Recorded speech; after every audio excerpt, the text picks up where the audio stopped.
Book supernatural, इसका हिंदी में अनुवाद है अलौकिक। अध्याय 77 पार्ट 2। कैंप लगाने के एक दिन बाद वह छोटी चारा मछलियों को पकड़ने के लिए उन्हीं कुंडनुमा जगहों में से एक पर गए जहां नदी घूमती थी। ग्रेनाइट की एक चट्टान पर खड़े होकर उन्होंने अपनी पतली वाली डोरी उतनी दूर तक कुंड में फेंकी जितनी दूर तक वे उसे फेंक सकते थे। हल्का पंखनुमा छोटा कांटा पानी के ऊपर गिरा लेकिन डूबा नहीं। यह बनावट के कारण हुआ। बिल उसे किनारे की ओर छोटे छोटे झटके देकर खींचने लगे, जैसे कोई कीड़ा नदी की सतह पर फुदकता हुआ जा रहा हो। कुंड का पानी बिल्कुल कांच की तरह साफ था। जल्दी ही उन्हें टोरपीडो जैसे आकार एक ऐसे लट्ठे के नीचे से बाहर तैर कर निकलता दिखाई दिया जो आधा अंदर और आधा नदी के बाहर था। ट्राउट उसकी ओर लपकी जिसे वे कीड़ा समझ रही थी और फिर कांटे में फंस गई। अब लड़ाई शुरू हुई। शिकारी अपने शिकार को खींचने का प्रयास कर रहा था और ट्राउट मछली छूट निकलने के लिए व्याकुलता से जद्दोजहद कर रही थी। वह एक भीमकाय आकार की ट्राउट मछली थी। यह मछली आगे चलकर वह सबसे बड़ी रेनबो ट्राउट साबित हुई जो इस तारीख तक कभी भी पकड़ी गई हो। बिल ने इसे एक चर्म प्रसाधक के द्वारा पट्टिका पर मढ़वा दिया था। एक कम अनुभवी शिकारी ने तो बड़ी आसानी के साथ बहुत जल्दी बहुत जोर से खींचा होता और डोरी तुड़वा बैठा होता, लेकिन बिल को सटीकता के साथ मालूम था कि क्या करना है। कुछ ही मिनटों में वह ट्राउट उनकी जाली में थी। वे हल्की डोरी से ही मछली पकड़ते रहे, लेकिन ज्यादा समय नहीं लगा जब उन्हें उड़ते हुए हवाई जहाज की आवाज बस आती सुनाई दी। ऊपर देखने पर उन्हें एक पाइप पर कब जहाज वादी में उनके कैंप की तरफ उड़कर आता हुआ दिखाई दिया। वह छोटा हवाई जहाज नदी के साथ साथ पर्याप्त नीचे उड़ता हुआ आ रहा था, जैसे कि पायलट किसी चीज या जन को ढूंढ रहा था। जब ऊपर से गुजरा, बिल ने हाथ हिलाया। पायलट ने जरूर ही उनको हाथ हिलाते हुए देख लिया होगा, क्योंकि वह जहाज घूमकर वापस उन्हीं की ओर लौट कर आने लगा। जब वह फिर से उनके ऊपर से गुजरा, एक पैराशूट में बांधकर एक छोटी सी वस्तु जहाज से गिराई गई। जबकि वह पैराशूट धीरे धीरे तैरता हुआ पास ही एक घास के मैदान में नीचे आया, वह जहाज वापस वादी में होकर लौट गया और जल्दी ही नजरों से ओझल हो गया। उस पैराशूट को लेने के लिए जब वह चलते हुए उसके पास पहुंचे तो बिल ने पाया कि वह एक छोटे से डिब्बे से बंधा हुआ था, जिसका ऊपरी ढक्कन पेंच की तरह कसा हुआ था। बिल ने घुमाकर ढक्कन खोला। उसके अंदर कागज का एक टुकड़ा मोड़कर रखा हुआ था। उन्होंने उसे खोला और यह देखकर अचंभित हुए कि वह उन्हीं के लिए एक संदेश था। उनके भाई होवर्ड की हाल ही में मृत्यु हो गई थी और परिवार यह चाहता था कि होवर्ड की अंत्येष्टि सभा में बिल ही प्रचारे। अगली सुबह बिल और उनके साथियों ने अपना कैंपिंग का सामान बांधकर सामान ढोने वाले घोड़ों पर लादा और वापस सभ्यता की मांगों की ओर चल दिए। होवर्ड की अंत्येष्टि के पश्चात विलियम ब्रनम एक छोटी सभा श्रृंखला के लिए जेफरसनविल से लेकपोर्ट चले गए, जो कि उत्तरी कैलिफोर्निया में एक शहर है। फुल गॉस्पेल बिजनेसमैन्स फेलोशिप ने इन सभाओं का इंतजाम मेला क्षेत्र में स्थित एक बड़ी इमारत में किया था। कई हजार लोग धातु की फोल्डिंग कुर्सियों पर बैठे थे। एक रात को बिल ने वचन के एक हिस्से पर वहां प्रचार किया जो उन दिनों में बार बार उनके विचारों में बना हुआ था, और यीशु ने उनको उत्तर दिया कि खुदा में विश्वास रखो, क्योंकि मैं तुमसे सच सच कहता हूँ कि जो कोई इस पहाड़ से कहे कि तू उखड़ जा और समुद्र में जा पड़ और अपने मन में संदेह ना करे वरन प्रतीति करे कि जो कुछ कहता है वह हो जाएगा, तो उसके लिए वही होगा। इसलिए मैं तुमसे कहता हूँ कि जो कुछ तुम प्रार्थना करके मांगो तो प्रतीति कर लो कि तुम्हें मिल गया और तुम्हारे लिए हो जाएगा। मरकुस 11:22-24। मरकुस 11:23 उन्हें पुकार रहा था। वह उससे अपना ध्यान हटा ही नहीं पा रहे थे। वहाँ पर कुछ छिपा हुआ रखा था, कुछ बहुत शक्तिशाली जिसे वे असल में समझे नहीं थे। हालांकि इस रात लेकपोर्ट में उन्होंने 24वीं आयत पर ही जोर दिया था, जहाँ यीशु ने अपने अनुयायियों को प्रोत्साहित किया था कि जब वे प्रार्थना करें तो विश्वास रखें। उनके संदेश के अंत के लगभग उनकी दाहिनी ओर एक फोटोग्राफर ने कुछ फोटो खींची। जब इस फोटोग्राफर ने अपनी रंगीन फिल्म को धोकर विकसित किया तो पहली तस्वीर तो सामान्य दिखाई दे रही थी, जिसमें पोडियम के पीछे बड़े खड़े विलियम ब्रनम का प्रचार करते हुए एक मुद्रा में उनका दाहिना पृष्ठ दिखाई दे रहा था। पोडियम के दाहिनी ओर एक सीख के डालियों में लिलियां सजावट हेतु भरी हुई थी। एक एकाकी माइक के पड़ोस में, जो एक जमीन तक के स्टैंड में लगा हुआ था, उनके पीछे छत से लटकता हुआ एक चौकोर धातु का बक्सा था, जिसमें बिजली का हीटर था। दो पुरुष धातु की फोल्डिंग पर मंच पर पीछे की ओर बैठे हुए थे। इन पुरुषों के पीछे एक पर्दा लटका हुआ था, जो ऊपर एक काकी बिंदु से लटकता हुआ नीचे आ रहा था और पीछे लटका हुआ लहरा रहा था, या तो सजावट के लिए या फिर किसी चीज को छिपाने के लिए लटकाया गया था, जिसे वहां से हटाना नामुमकिन हो। अगली तस्वीर में मंच ऐसा प्रतीत हो रहा था जैसे कि अति वास्तविक चित्रकारी हो, जिसमें लपटों के साथ आग धधक रही हो और सुनहरे रंग की धुंध के टुकड़ों के कारण धब्बेदार सा हो गया हो। प्रभु का दूत बिल की दाहिनी ओर खड़ा था, जो कि एक 6 फुट ऊंचे बादल के खंभे समान प्रतीत होता था। वह प्रचारक और उन लोगों के बीच खड़ा था जो भवन के अगले सिरे तक पंक्तिबद्ध थे।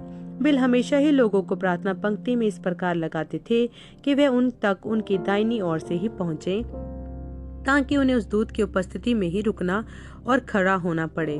इस तस्वीर में दूत ही केवल मात्र वह झुकाने वाला आकार नहीं था जो दिखाई दे रहा था। ठीक बिल के पीछे यीशु की मुखाकृति, चेहरा, दाढ़ी, गला थी और उनके बाहें आगे की ओर बढ़ी हुई थी और उनके हाथों में से आग की जीभें या लपटें बाहर की ओर निकल रही थी। आग के साथ स्पष्ट पट्टियां संदेशवाहकों की नाई बढ़ती हुई उस आदमी की ओर तेजी से लपकती हुई जो प्रचार कर रहा था। बिल का शरीर उस अलौकिक आग से निकलती चमक में सोख लिया गया सा प्रतीत होता था।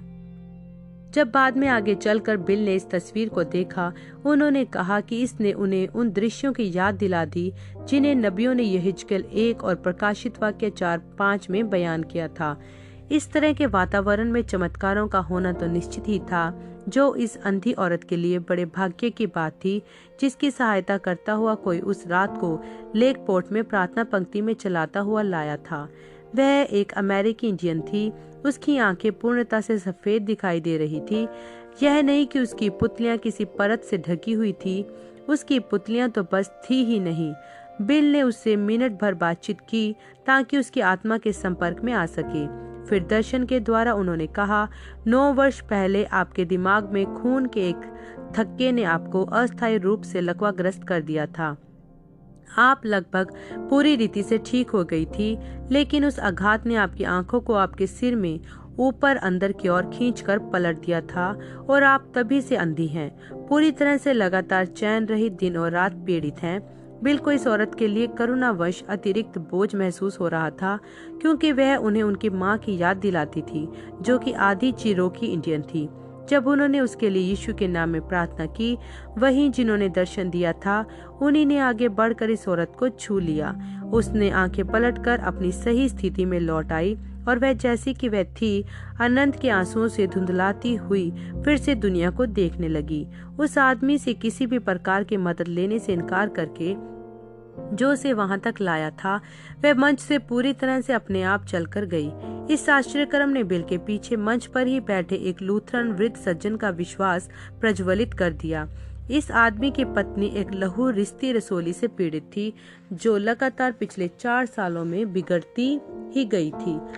अब उसकी पत्नी ठोस आहार ग्रहण नहीं कर पाती थी और उनके खून की इतनी ज्यादा कमी हो गई थी कि उनका डॉक्टर उन्हें खून चढ़ाना चाहता था और सप्ताह भर के अंदर ही उनका ऑपरेशन करना चाहता था। उस वृद्ध लूथरन सज्जन ने चुपचाप प्रार्थना की, प्रभु, यदि आप भाई ब्रनम से मेरी पत्नी की समस्या को बुलवा दें और यदि आप उसे आज रात ही चंगा कर दें, तो मैं उस $500 को, जिन्हें मैंने उसके ऑपरेशन के लिए अलग कर रखा है, लूथरन चर्च को दे दूंगा, जो यूकिया में भवन बना रहे हैं। तुरंत ही बिल पलटे उस लूथरन की ओर इंगित करके बोले, आप श्रीमान, आप बस अभी यह प्रार्थना कर रहे थे कि यदि खुदा आपकी पत्नी को चंगा कर दे तो आप $500 जिन्हें आपने उनके ऑपरेशन के लिए रखा हुआ है दान कर देंगे ताकि वह लूथरन भवन निर्मित हो सके।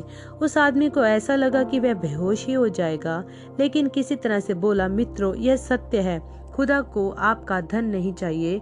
बिल ने कहा, लेकिन वे आपका विश्वास अवश्य चाहते हैं। श्रीमान, आपकी पत्नी चंगी हो चुकी है, यह यहोवा यूं फरमाता है।